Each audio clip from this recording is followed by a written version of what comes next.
ខ្ញុំជិះកាត់ទៅធ្វើការព្រឹកល្ងាចខ្ញុំបាទចាប់អារម្មណ៍ហាងនំមកកន្លែងដែលមានឈ្មោះថា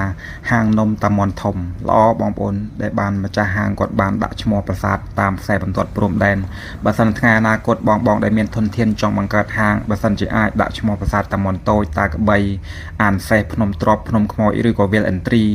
ឬក៏ភូមិព្រៃច័ន្ទអីល្អខ្ញុំបាទគ្រប់គ្រងដើម្បីឲ្យបង្កើតមនសិការឲ្យគុនខ្មែរចំនួនក្រោយបានឃើញបានស្គាល់ពីទឹកដីនៃប្រាសាទបុរាណតាមខ្សែបន្ទាត់ព្រំដែនធ្វើបែបនេះដើម្បីបណ្ដុះមនសិការឲ្យក្មេងៗចំនួនក្រោយបានឃើញបានស្គាល់និងចងចាំថាជាប្រាសាទរបស់ខ្មែរជាទឹកដីរបស់ខ្មែរនៅតាមខ្សែបន្ទាត់ព្រំដែនមួយវិញទៀតពេលប្អូនក្មួយមកទិញនំកលេចទៅខាងលើឃើញយីហោឈ្មោះថា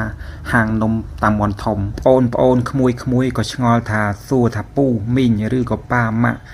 ប្រាសាទតាមុនធំនៅឯណានៅម្ដុំណាហើយប៉ាម៉ាក់ឬក៏ពូមីងឆ្លើយថាប្រាសាទតាមុនធំជាប្រាសាទរបស់ខ្មែរនៅលើទឹកដីរបស់ខ្មែរនៅតាមបណ្ដោយខ្សែបន្ទាត់ព្រំដែនរវាងកម្ពុជាថៃដើម្បីឲ្យក្មេងៗឬប្អូនចងចាំនិង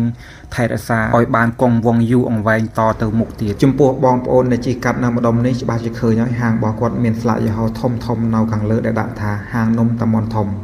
ហើយហាងរបស់គាត់មាននំច្រើនប្រភេទច្រើនជម្រើសតាមចំណង់ចំណូលចិត្តរបស់ពុកម៉ែបងប្អូនហើយខ្ញុំក៏បានជួយទិញគាត់ខ្លះហើយសូមការអនុញ្ញាតដើម្បីថតជាវីដេអូដើម្បីចែកជូនដល់ពុកម៉ែបងប្អូនបានទស្សនាហើយក៏សូមបញ្ជាក់ជូនដល់ពុកម៉ែបងប្អូនដែរថាខ្ញុំបាទធ្វើវីដេអូនេះមិនមានទទួលបានការឧបត្ថម្ភឬ sponsor ពីបងម្ចាស់ហាងឲ្យជួយប្រមូលផ្សព្វផ្សាយអំពីហាងរបស់គាត់ទេប៉ុន្តែដោយសារតែខ្ញុំបាទជិះកាត់ឃើញស្លាកយីហោរបស់គាត់មានភាពតាក់ទាញតាក់ចិត្តខ្ញុំបាទឲ្យឈប់ចូលទិញនិងតាំងចិត្តឲ្យធ្វើវីដេអូផ្សព្វផ្សាយនិងចែករំលែកជូនពុកម៉ែបងប្អូនបានឃើញពីហាងនំតាមុនធំហាងនំតាមុនធំមានទីតាំងនៅតាមបណ្ដោយផ្លូវជាតិលេខ 6A ជាប់នឹងសន្តាគារបាយ័នអេរ៉ាផ្លូវបំបែក